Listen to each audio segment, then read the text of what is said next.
Na primeira mensagem ministrei sobre a praga de moscas, compartilhando com vocês que esse tipo de praga, a mosca, é sinônimo de perturbação, incômodo, sujeira, coisas pequeninas que causam transtorno no lar, que causam transtorno na família.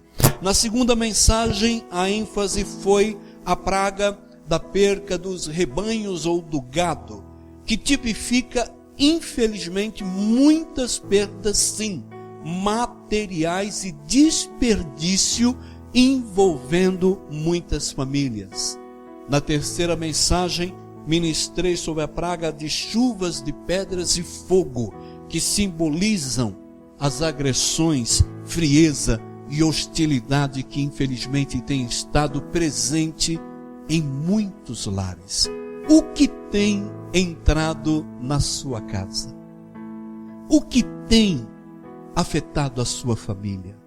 O que tem gerado alguns tipos de sofrimentos na sua vida e na vida da sua família? Eu quero, na aplicação final dessa noite, falar sobre a praga das trevas e morte. No livro de Êxodo, capítulo 10, versículos 21 a 23. Êxodo, capítulo 10, versículos 21 a 23. Diz o texto: o Senhor disse a Moisés: estenda a mão para o céu, e trevas cobrirão o Egito, trevas tais que poderão ser apalpadas. Moisés estendeu a mão para o céu, e por 3 dias houve densas trevas em todo o Egito. Ninguém pôde ver ninguém, nem sair do seu lugar durante 3 dias.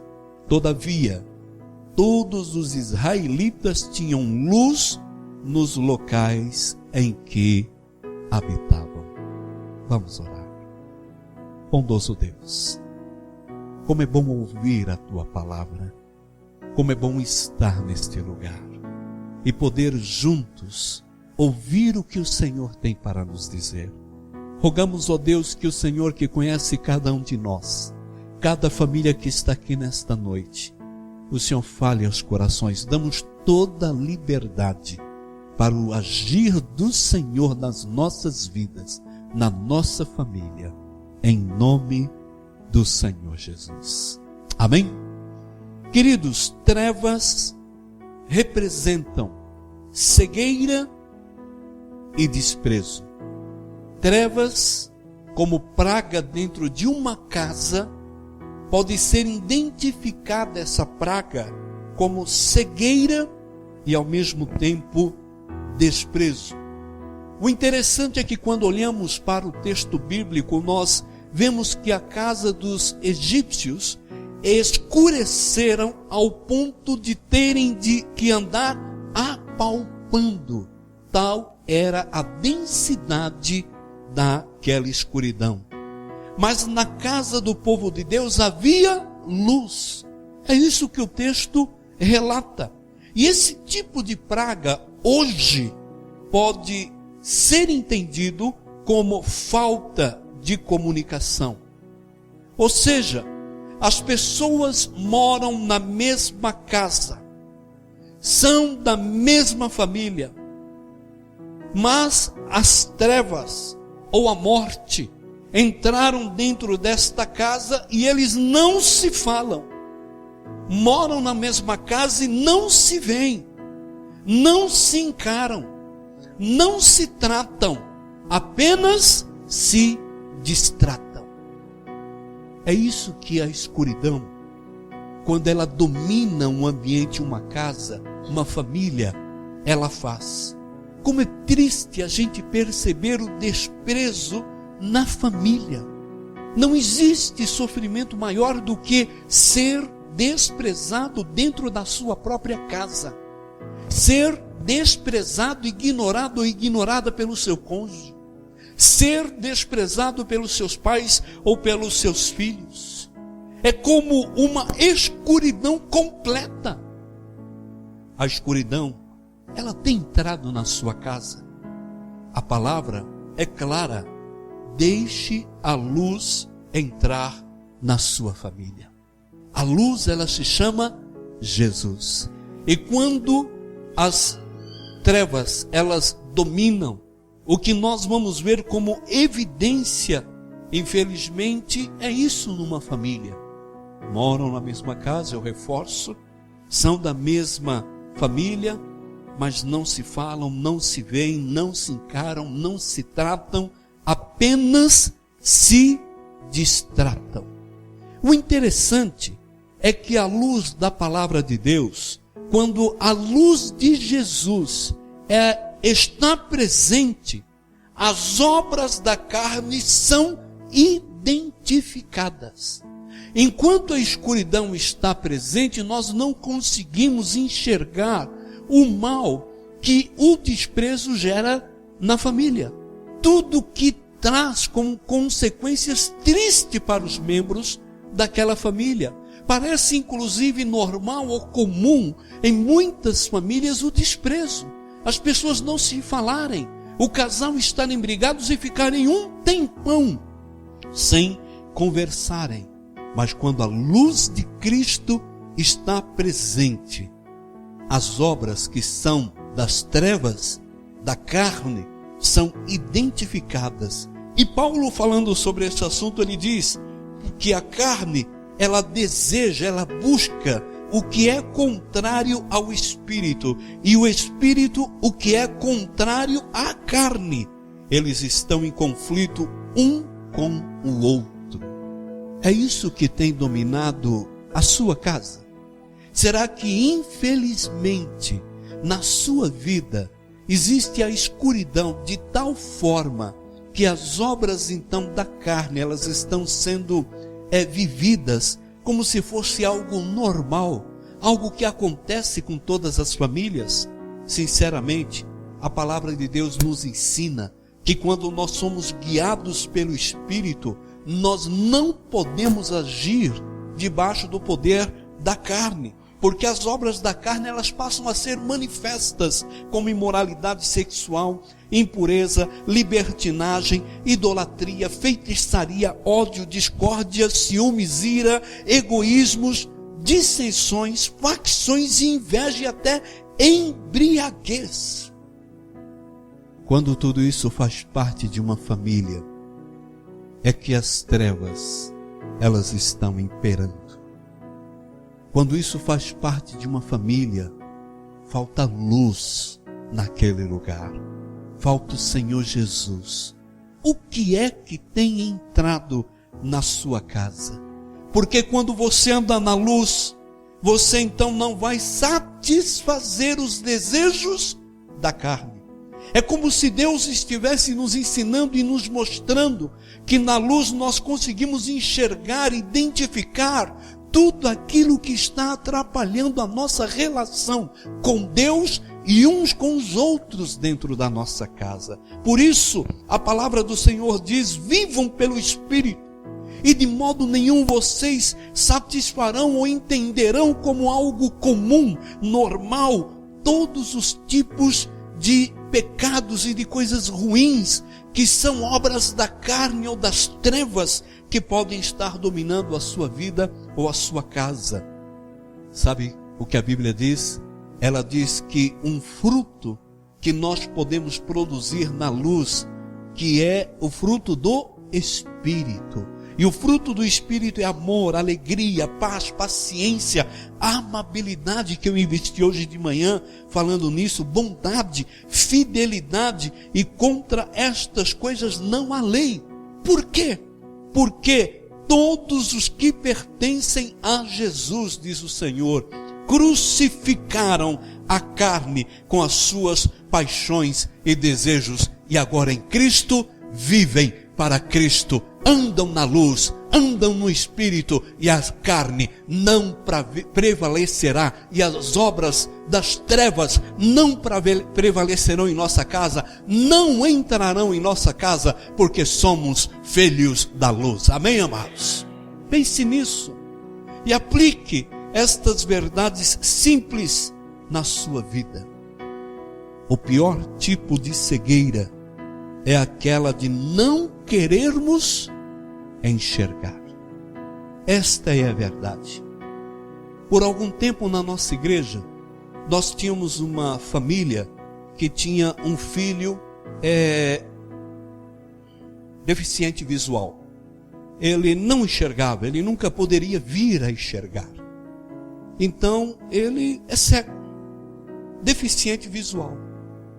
E o Juninho, ele ouviu seus pais planejando as férias e irem para o litoral do Paraná.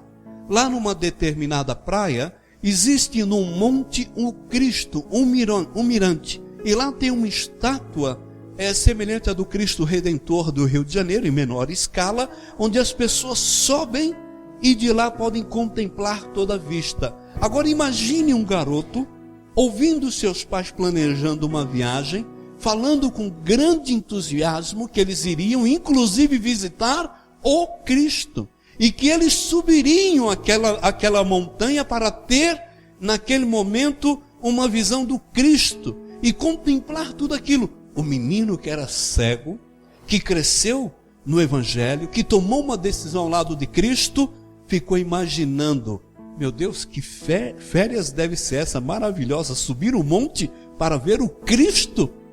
E ele então ficou num entusiasmo, numa alegria, até que chegou o dia de irem e finalmente de subirem o monte. E o pai do Juninho compartilhou comigo que então eles viam essa alegria, nunca imaginaram que uma férias poderia abençoar tanto o filho deles, e a alegria deles era algo contagiante, e que finalmente eles subiram o morro e levaram o Juninho, e o Juninho chegou com grandes dificuldades lá em cima, e quando chegou lá em cima eles falaram: filho, chegamos, nós estamos agora diante do Cristo, e nós estamos vendo as coisas lindas. Ele que não via nenhuma cor, não enxergava nada, os pais tinham que descrever, mas naquele momento o Juninho só queria uma coisa, e pediu para o pai e para a mãe: pais, deixa eu tocar no Cristo, eu preciso tocar no Cristo. E naquele momento foi que eles perceberam o quanto eles estavam cegos, e não o filho, que fisicamente não enxergava. Foi naquele momento que eles perceberam como que dentro de casa eles estavam tratando aquele assunto com uma cegueira. A cegueira pior que pode existir é aquela de não querer enxergar. Como tratamos uns aos outros dentro de casa, como deixamos de amar uns aos outros, como não abrimos mão do nosso direito ou da nossa razão. Mas naquele momento, eles então levaram o Juninho, que tocou no Cristo. E disse que quando o Juninho colocou a mão no Cristo, ele puxou a mão, fechou o semblante e ficou triste. E aí eles perguntaram: o que foi, filho? E o Juninho disse: esse não é o Cristo, é pedra, pai. Vocês não estão vendo que é pedra? Vocês não estão vendo que é pedra? Sabe o que é duro? Você ver isto acontecendo na sua casa e não conseguir enxergar. Estão na mesma casa, moram juntos, não se conversam, não se veem, não há diálogo, não há acertos, não se tratam, não cuidam uns dos outros, apenas se distratam. O casal disse para mim que tiveram que pedir para aquele garoto perdão.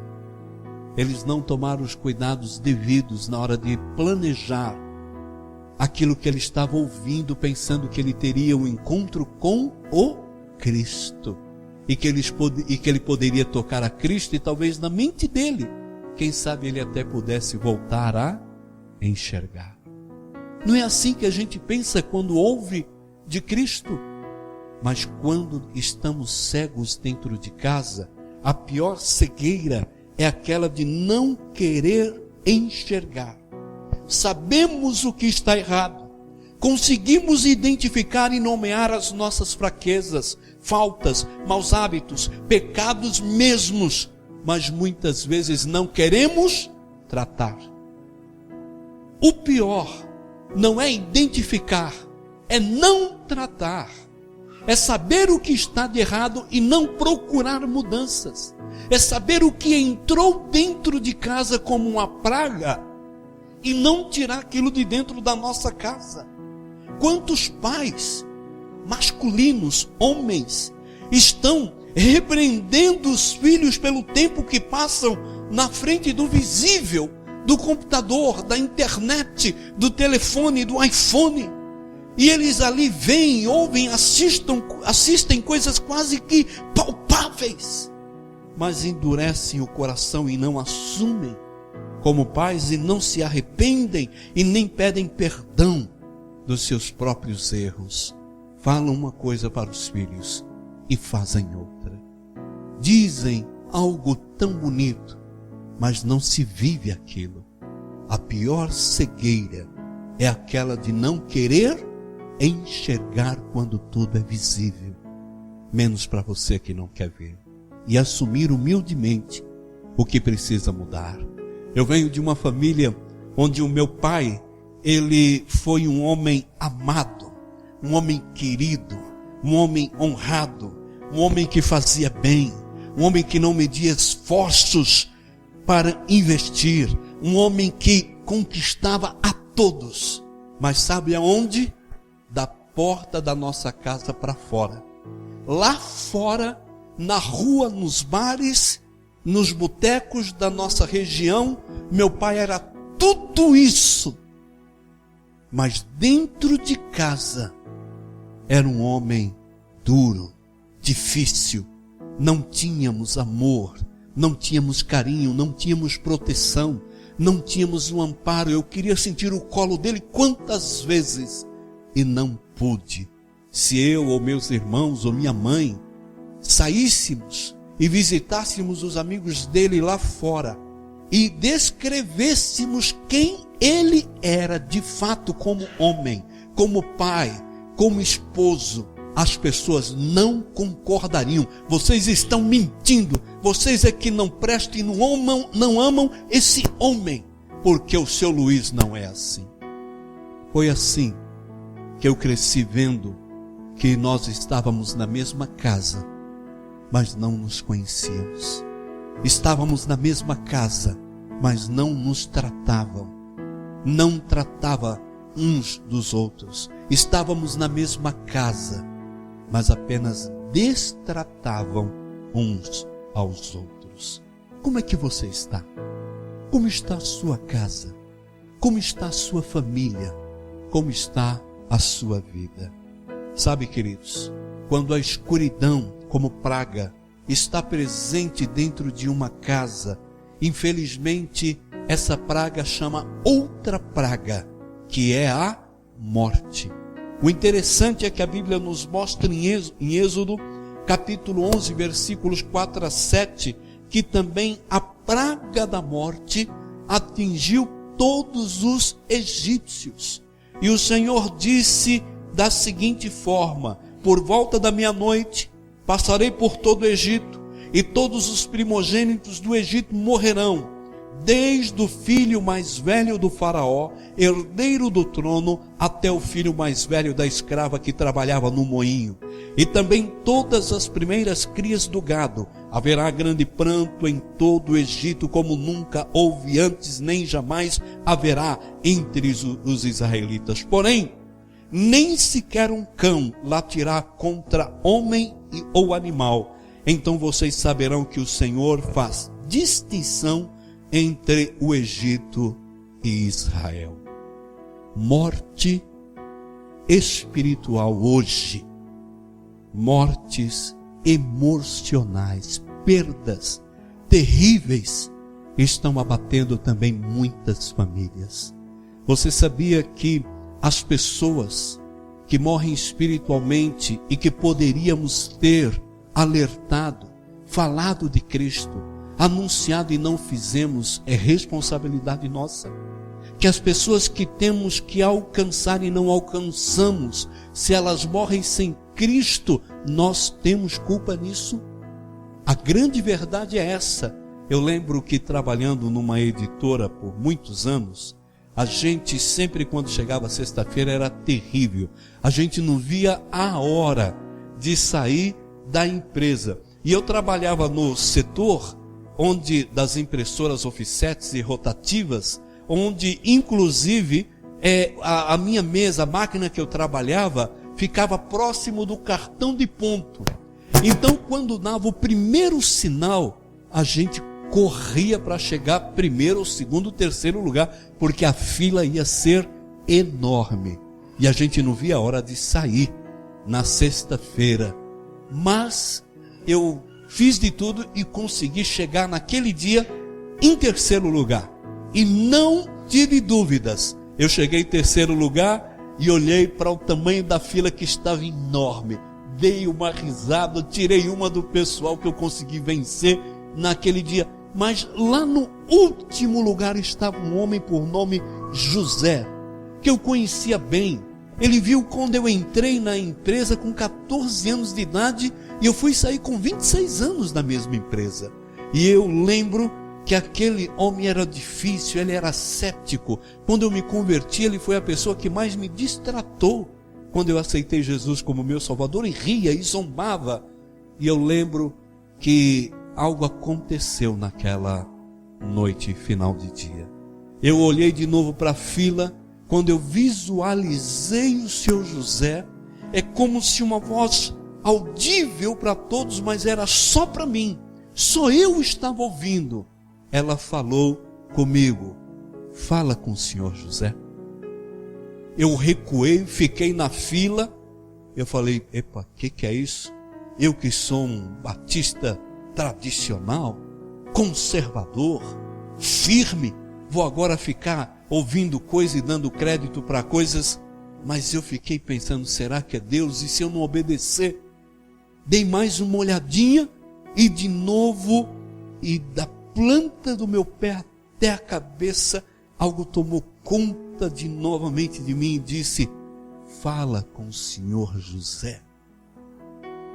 E eu fiquei ainda um pouco na dúvida e pensei: meu Deus, é o Senhor? Ou é o meu consciente, meu subconsciente, meu emocional?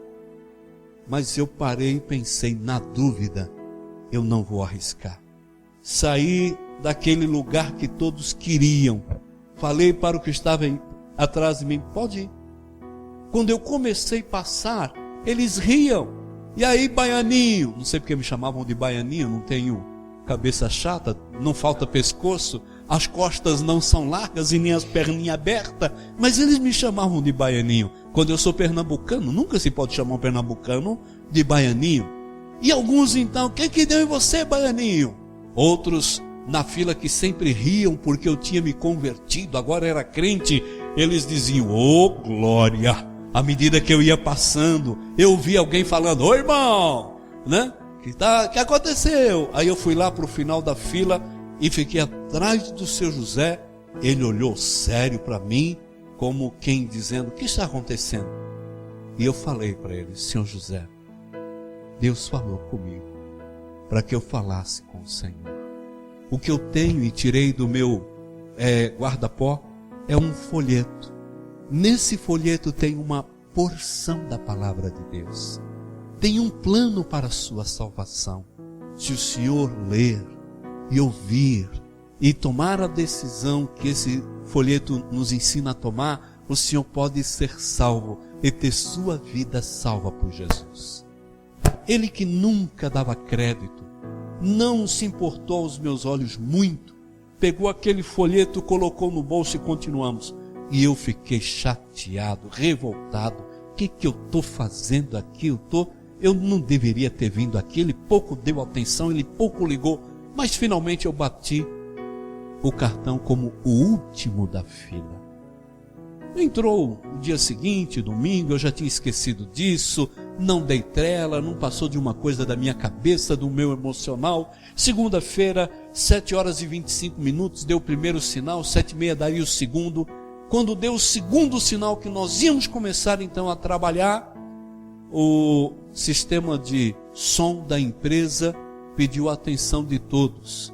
E alguém comunicou: queremos comunicar que ontem à tarde em torno das 14 horas, entrou em óbito o senhor José, do setor tal, era o nosso. Tanto eu como todos os companheiros rapidamente olhamos para a mesa e o senhor José não estava lá. A gente não acreditava, era ele que tinha falecido. E eu, no meio daquela situação toda, fiquei estarrecido e ao mesmo tempo uma paz tomou conta do meu coração por ter na sexta-feira ouvido e ido falar com aquele homem.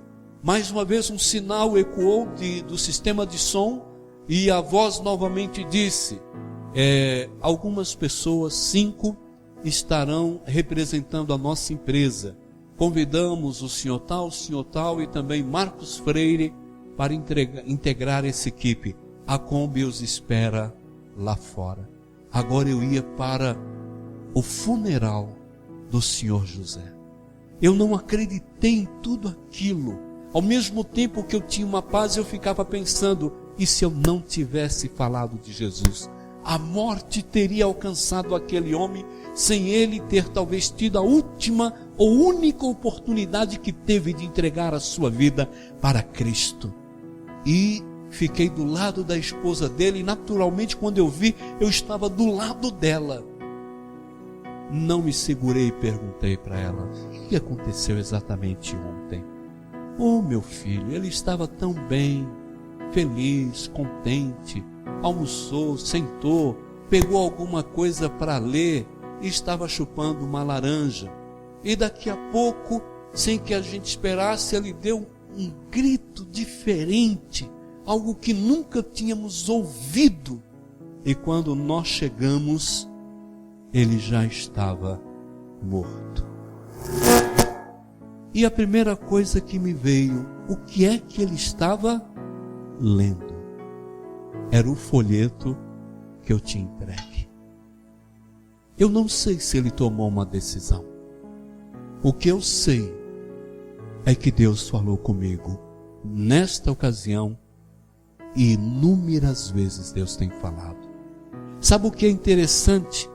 É que Deus ele nos ensina isto para que você não perca tempo.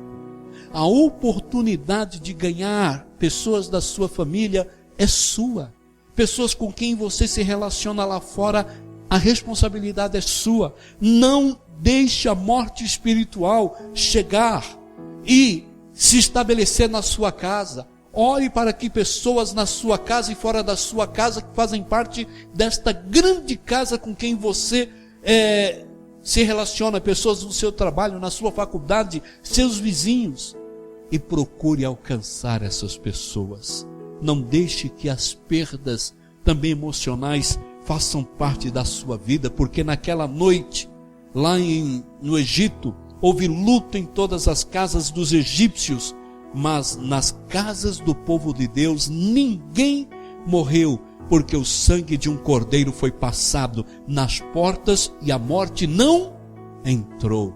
É como se o Senhor hoje estivesse dizendo e lembrando cada um de nós que a primeira morte pode até vir, que é a morte física, mas nós que temos Jesus, estamos marcados com o sangue do Cordeiro e a morte eterna não entrará em nossa casa em nome de Jesus. Você precisa então entender isso e trabalhar para que a morte espiritual não esteja dentro da sua casa, para que a morte não ceife eternamente a vida das pessoas que você mais ama, porque Jesus nos alerta dizendo que o diabo veio para roubar, ele veio para destruir, mas Cristo veio para dar vida e vida em abundância. É isso que a palavra de Deus nos ensina. Não deixe seu familiar morrer espiritualmente. Não permita que a morte entre no seu lar, tanto na relação dos membros da sua própria família. Será que você está sem falar com alguém que deu talvez motivos para você? O que você pensa que ganhará com isso? O que você pensa que a outra pessoa ganhará com isso? O que você pensa que perdas emocionais pode gerar? Você acha que as pessoas aprendem pelas perdas emocionais que sofrem? Elas morrem, não vivem. E nós temos aqui uma missão, não é deixar que a morte ela reine em nossa casa, mas que a vida, ela reine e ela se chama Jesus. A nossa esperança. As perdas emocionais, elas são como morte de uma pessoa. O divórcio, a inimizade, a falta de amor, são sintomas de perdas emocionais, como se alguém morresse na nossa casa. Só existe um poder para mudar isso, e eu tenho certeza que é Jesus. Sabe por quê? Porque quando Jairo chamou Jesus para curar sua filha, no entanto, antes de Jesus chegar à casa, essa menina morreu. Jesus mesmo assim entrou naquela casa. O que é que tem entrado na sua casa? A morte ou o Senhor Jesus? Jesus Cristo então viu que a casa estava cheia de pessoas, e ele colocou aquelas pessoas que não acreditavam para fora, e trancou a porta apenas com outros 2 discípulos, e ali estava a menina que já havia morrido. A palavra de Deus em Marcos 5, versículos 35 a 43, diz que o Senhor Jesus Cristo orou, e a menina ressuscitou dentre os mortos. A morte sequer teve poder com a presença do Senhor Jesus. Da mesma forma hoje, se Jesus tem entrado na sua casa, se Jesus está entrando na sua vida, o que vamos ter no final é vida, vida eterna e vida com abundância em nome do Senhor Jesus. Como está a sua vida? Como está a sua casa? Quando Jesus entra na família, ele tem o poder até mesmo de ressuscitar relacionamentos perdidos e relacionamentos quebrados. Eu tive uma experiência dura, mas não quero que ninguém passe por ela. Dos 14 aos meus 15 anos de idade, meus pais se divorciaram. Sempre tivemos problemas sérios no seio da família. Sempre tivemos agressões de todos os tipos na minha casa. Mas o pior veio quando a minha mãe acabou indo embora com um conhecido da família. Eu não era convertido, minha casa não conhecia Cristo, minha mãe foi embora com outro homem. Aquilo aos meus 15 anos de idade me arrasou, acabou comigo. Eu fui tomado por sentimentos de raiva, eu fui tomado por sentimentos de ódio, de amargura, de um ressentimento que começou a me destruir. E com essa idade tão tenra, eu não tive dúvidas. Eu falei para todo mundo que se eu encontrasse aquele homem que era conhecido da família e que fugiu com a minha mãe, eu mataria aquele homem. E cresci pensando nisso. Até os meus 20 anos de idade, antes da conversão, eu tinha só uma coisa: se eu encontrar aquele homem, eu dou cabo da vida dele. A minha mãe eu não falei até quase os meus 19 anos de idade. Encontrei ela por acaso na casa de um tio, um irmão dela. Mesmo assim fui frio, fui duro, fui áspero. Nunca deveria ter tratado minha mãe daquele jeito, não importava o quanto ela tivesse errado. Mas a morte, ela entrou dentro daquela casa. A morte e as perdas fizeram parte daquela família. Eu estava vivendo intensamente aquilo. Nada justificava as ameaças que eu fazia, mas infelizmente sem Cristo, a morte ela tem poder na nossa vida. E os relacionamentos ficam quebrados. Até que eu aceitei Jesus como meu Salvador pessoal. O interessante é que ninguém precisou falar nada do que eu deveria fazer. Com a mensagem que eu ouvi, com a decisão que eu tomei, com a confissão que eu fiz com a minha boca, crendo no meu coração e recebendo Jesus como meu Salvador, a primeira coisa que veio à minha mente, ao meu coração foi: preciso procurar a minha mãe e pedir perdão. E dizer que eu não tenho ninguém para matar e que eu não vou fazer isso, porque eu sou um novo homem, uma nova criatura. Mas algo aconteceu. Eu perguntava para minhas irmãs: onde a nossa mãe mora? Nenhuma falava. Eu perguntava por meu irmão, eu perguntava para algumas pessoas: onde ela mora? E eles não diziam, porque achavam que eu iria matar aquele homem. até que eu consegui saber mais ou menos onde ela morava e a cidade onde eles estavam morando, fora de São Paulo. As minhas irmãs imploravam para que eu não fizesse nada de errado. E eu falava para elas, mas agora eu sou crente no Senhor Jesus. Elas não acreditavam. Eu falava para elas, eu me converti. Elas duvidavam. Eu falava para elas, agora eu sou um novo homem. Elas riam na minha cara, mas não falavam onde a minha mãe estava. Descobri. Acabei indo até a cidade e lembro que de moto eu procurei aquele bairro até achar aquela dona Júlia, o homem com quem ela morava, e finalmente quando eu encontrei, meu coração batia, eu suava, eu não acreditava que eu estava na frente da casa onde minha mãe estava, e finalmente eu bati palmas. Quando abriu a porta, minha mãe saiu rapidamente para ver quem era, e quando ela me viu, ela deu um grito e desmaiou. O grito foi tão assustador que alguns vizinhos começaram a sair para fora para ver o que estava acontecendo. Naquela situação eu não sabia o que fazer e eu só gritava: eu sou crente! Coisa de louco. Eu sou crente no Senhor Jesus, eu me converti, agora eu sou cristão, eu sou um novo homem. E as pessoas não me conheciam, elas não sabiam quem eu era. Eu estava dizendo para quem estava dentro da casa. Uma cena que eu nunca esqueço é que o corpo da minha mãe ficou metade para dentro da casa e metade para fora. O homem com quem ela morava veio e, olhando para mim, puxou ela pelo braço e fechou a porta. E eu, assustado, porque eu tinha agora algo diferente no meu coração. O que eu fiz? E eu falava alto: eu sou um crente no Senhor Jesus, eu me converti, eu vou ser batizado. Até que novamente a porta se abriu e eu disse para minha mãe: eu não vim matar ninguém, eu tenho uma nova vida no Senhor Jesus.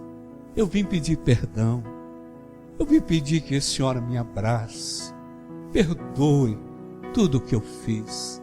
Eu não tinha mais nada para dizer do que ela tinha feito. Eu tinha para dizer o que Deus tinha feito na minha vida. Ela precisava saber disso. O interessante é que choramos, nos abraçamos, pedi perdão e ela muda, não falava nada. Fui embora.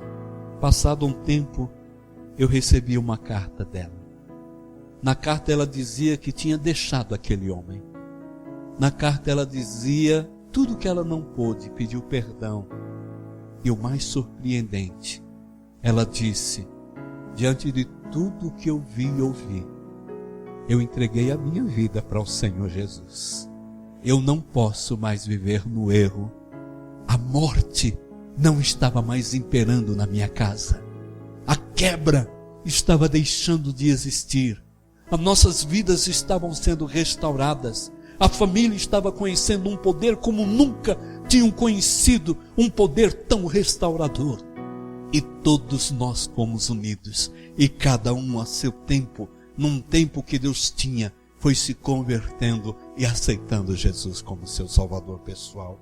Quando Jesus entra na família, Ele ressuscita até os relacionamentos quebrados. Quando Jesus ele entra na família, Ele faz com que transformações aconteçam. Você tem perdido pessoas da sua família. Jesus ele quer trazer, sabe o que para a sua vida? Vida. Porque sem Ele nós estamos mortos em nossos pecados e em nossas ofensas.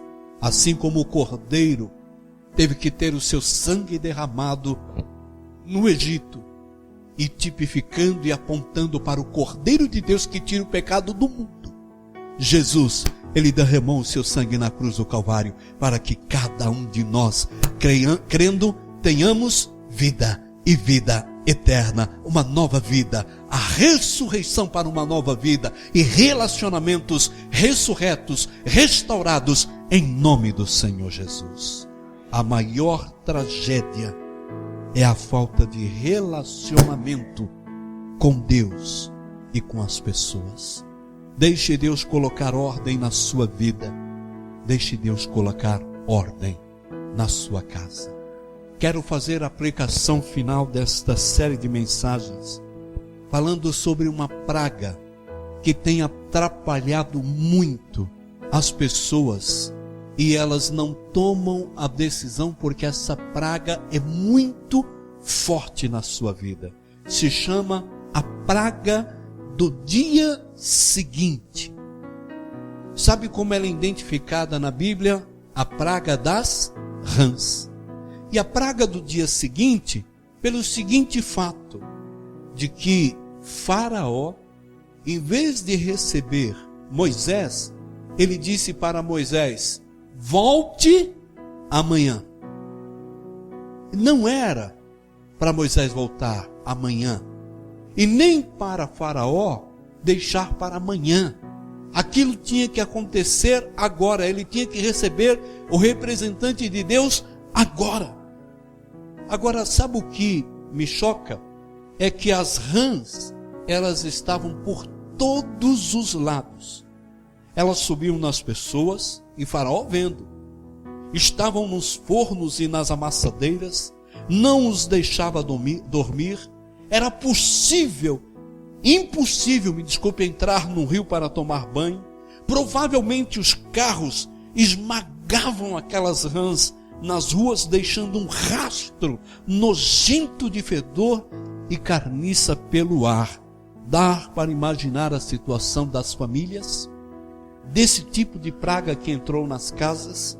Dá para imaginar a situação daquele país, daquela nação, daquelas famílias, talvez do bairro onde nós estamos, talvez dos vizinhos e que nós temos, e que precisam ter suas vidas mudadas e impactadas. Sabe o que talvez Moisés ou eu devemos estar fazendo e você devemos estar fazendo? Talvez Moisés deveria estar gritando na orelha de Faraó: seu louco, tudo está um caos, tem rã para todo lado, e você me diz, volte amanhã. Eu li um comentário onde a pessoa dizia que Faraó talvez tivesse engolido uma rã, e a rã mastigou o seu cérebro por ter dado uma resposta dessa. Mas a verdade é que a praga do dia seguinte, ela está presente em muitas vidas. O que nos impede de viver uma vida poderosa na presença de Deus, na nossa casa, na nossa família, na nossa rua, no nosso bairro, na nossa igreja, é o fato de deixarmos para amanhã o que nós podemos começar hoje. Ouvimos pregações onde Deus quebra nossas pernas, mas parece que os nossos ouvidos estão calejados de ouvir sobre isso. As coisas não mudam e nunca conseguimos dar um rumo certo para a nossa vida. Sabe por quê? Porque as pessoas dizem: amanhã começarei minha vida devocional. Amanhã orarei mais. Amanhã começarei uma leitura anual da Bíblia. Amanhã mudarei meu comportamento, esse mau hábito, e começarei a testemunhar de Jesus. Amanhã deixarei de falar palavrão, ou amanhã deixarei de responder aos meus pais, ou amanhã eu vou buscar a reconciliação com meu irmão. Amanhã falarei de Jesus para o meu colega de serviço. Amanhã, mas esse amanhã nunca chega. Pare de deixar para amanhã o que você precisa fazer hoje. O que é que tem entrado na sua casa?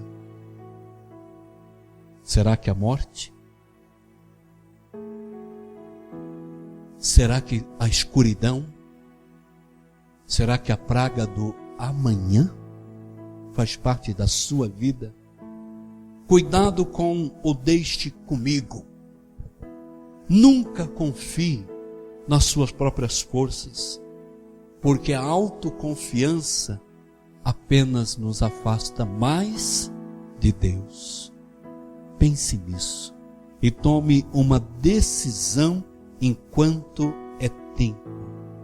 A Bíblia diz, finalmente, irmãos, tudo que for verdadeiro, tudo que for nobre, tudo que for correto, tudo que for puro, tudo que for amável, tudo que for de boa fama, se houver algo de excelente ou digno de louvor, pensem nessas coisas.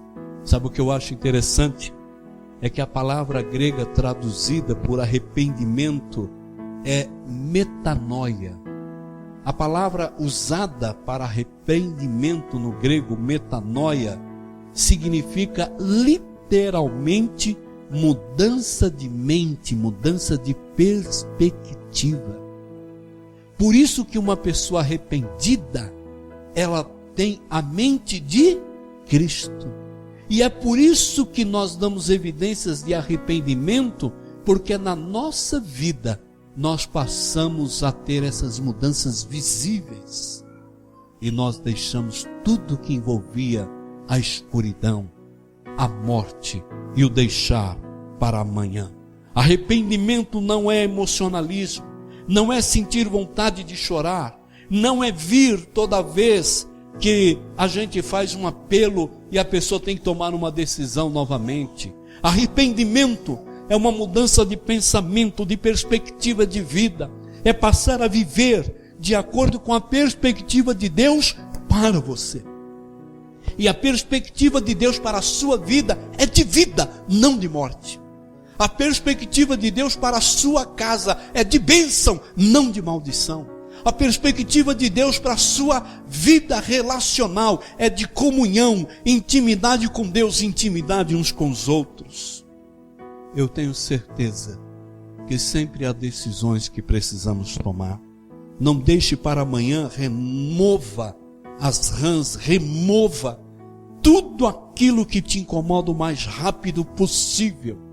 E queridos, não esqueçamos dos 5 passos, 5 pequenas coisas que podem mudar o seu casamento e a sua família. Primeiro, beijem-se quando se encontrarem. Beije o seu marido, beije a sua esposa, beije os seus filhos. Ensine os seus filhos, e não é tarde, a dar um beijo quando sai, a dar um beijo quando chegam. Ensine em casa. Eu não disse isso agora há pouco, mas reforço. Eu sempre falo, como sulista que eu sou do estado de Pernambuco, morando no Paraná, eu sempre falo que existe uma coisa mais gostosa do que o beijo entre as pessoas, que é o cheiro. E a gente dá um cheiro um no outro, a gente dá uma fungada gostosa para sentir o perfume daquela pessoa, que é só dela. É bom demais. Como que você está? Andem de mãos dadas. Não deixe a sua esposa para trás, o seu marido para trás. Não deixe os filhos longe de você. Aprenda a manter. Aprenda a dizer: é meu, é minha. Aprenda que isso faz parte de termos aquela pessoa na nossa vida. Façam as refeições juntos. Não importa se é abobrinha refogada. Não importa o que você vai comer, se é farinha com banana. A questão não é se você tem o melhor prato para comerem juntos. A questão é que nós temos uns aos outros para comer o que Deus nos der em cada dia, porque não tem faltado pão na casa dos servos de Deus. Façam suas refeições juntos, orem juntos, porque quando nós oramos juntos, nós temos a unidade presente. Ela não pode ser quebrada pelo poder de Cristo nas nossas vidas e da oração. O inimigo não resiste a uma família que se ajoelha, que ora, que se coloca diante de Deus. O inimigo foge de nós em nome de Jesus. Vão para a cama juntos os casados. Vão para a cama juntos. Conversem, se comuniquem, prestem contas, converse com ela, converse com ele, quem sabe até termina no namoro. Mas é assim que começa. É assim. sem diálogo, sem comunicação, tudo fica comprometido. O que é que tem entrado na sua casa? Se você identificou alguns tipos de situações desde sexta-feira até hoje, que pode ter entrado na sua casa e afetado a sua vida, a sua história. Não é amanhã que Deus ele vai começar a fazer alguma coisa. É hoje. A decisão ela tem que ser tomada. Ela é minha e ela é sua. E se você quer ter a sua vida mudada, a única pessoa que tem poder para fazer isto se chama Jesus. Você precisa recebê-lo como Salvador da sua alma e Senhor da sua vida. E se você já tem Jesus como Senhor e Salvador da sua vida, dê o primeiro lugar para Ele na sua casa. Convide o Senhor Jesus para entrar. Deixe Ele ficar na mesa. Deixe Ele em todos os lugares da casa. Deixe Ele ver o que você está acessando, por onde você navega, o que você está pesquisando.